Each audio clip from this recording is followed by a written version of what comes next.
Good morning, everyone. My name is Ali. I'm the Vital Event Registration Scientist here at the Office of Vital Records, and I'll be going over a few things regarding the AOPs in terms of our data. So we'll be going over our birth data, some of the AOP workflow, and as well as the process in eVital to upload an AOP.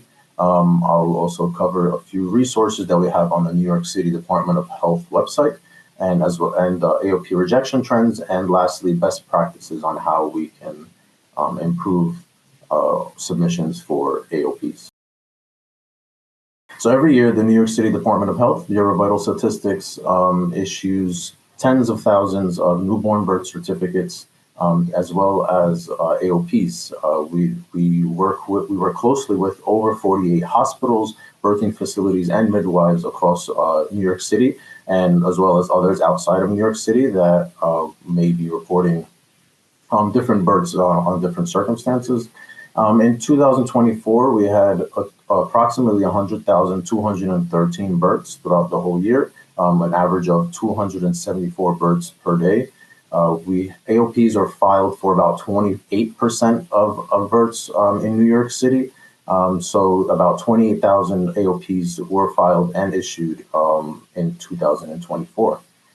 And lastly, we have the establishment rate for New York City AOPs. So an establishment rate is the percentage of unmarried parents that are filing an AOP. So in New York City, that was approximately 76% in 2024. So 76% of unmarried parents filed an AOP.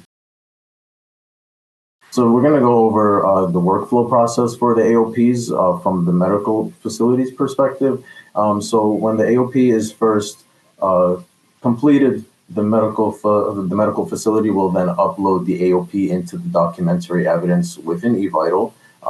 That in the documentary evidence is where the newborn services would be able to check and approve the AOP that is submitted. So once the AOP is registered and approved, it's accepted for filing, and the birth certificate gets registered and gets sent for issuance and eventually to be mailed out.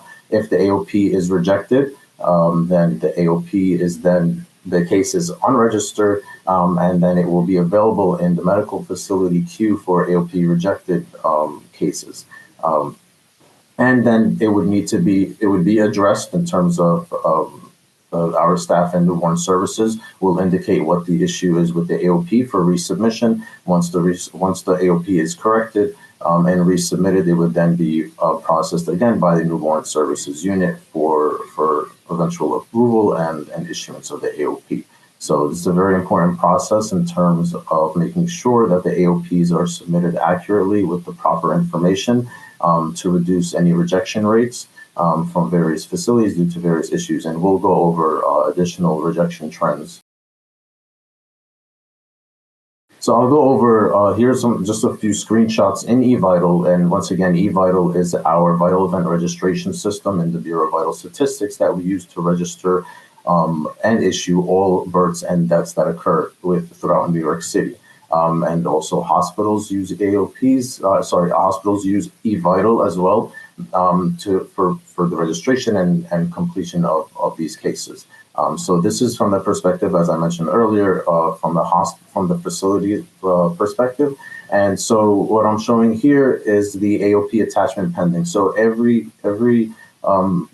facility, medical facility that is submitting cases to be registered for birth certificates will have an AOP attachment pending queue, which will indicate any pending cases that need to be submitted, that need AOPs to be submitted for processing.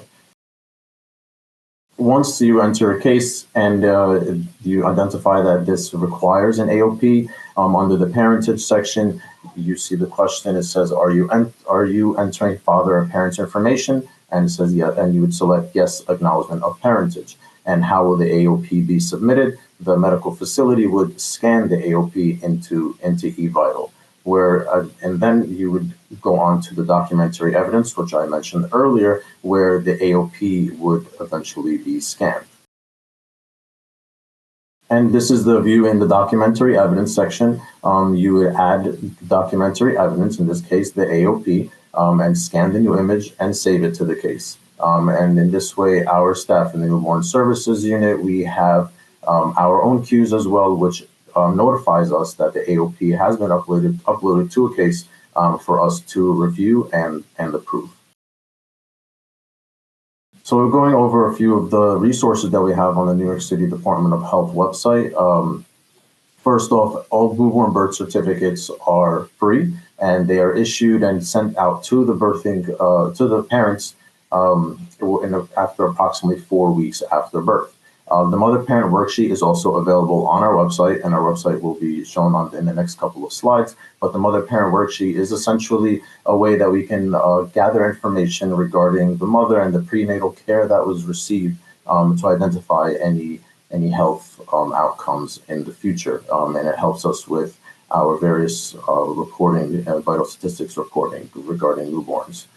And also another accuracy matters in terms of both the data that is entered in eVital as well as the information that is entered on the AOP. And errors can be very costly in terms of if any errors are made on the AOP, then it would result in a longer turnaround time for the parents to receive the newborn birth certificate.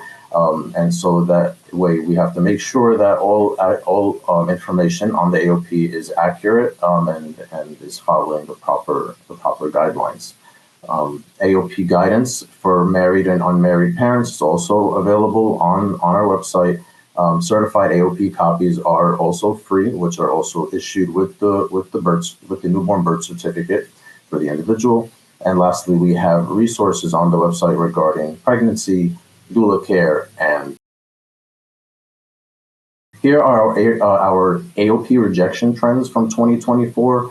As you can see, the most common reason for a rejection in 2024, with approximately 433 cases where the witness signature was missing for both parents. So that was our highest rejection reason. A second highest rejection reason here, about 238 cases where an AOP was illegible.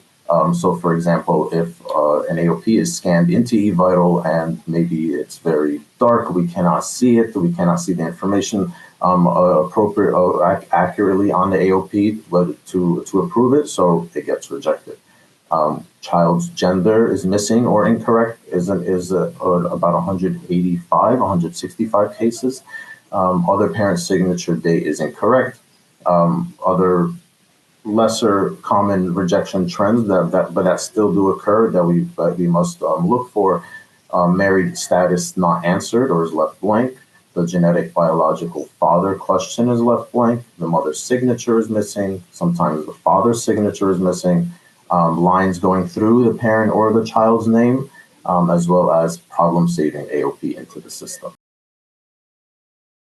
And so here's some best practices to increase our acceptance rate for processing AOPs.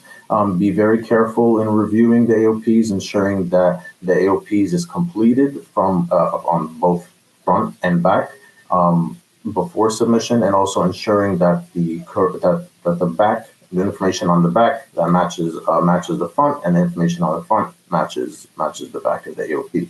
This is very important to make sure that we are making sure that there are correct information being shown on the back and the front, because as I mentioned earlier, timely submission of forms will result in a timely processing. And so if we are rejecting AOP, sometimes we reject an AOP two or three times due to consistent errors that aren't being fixed. So that helps us in terms of registering the case as soon as we can, and also getting the birth certificate to the parents. And then that is also tied to Medicaid as well as the Social Security cards that the parents get. So the longer that an AOP is taking to be corrected, the longer the birth certificate will take to be issued, and the longer the parent will have to wait in order to receive the proper identification documents for their child.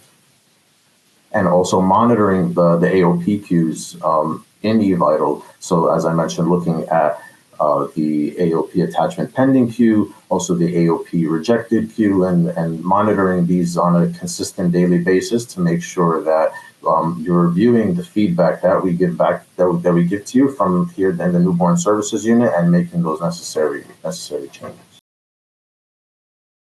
And here's a contact information. I believe it was mentioned earlier as well, but the newborn services unit, you can contact us at 646-632-6563, as well as birth@health.nyc.gov.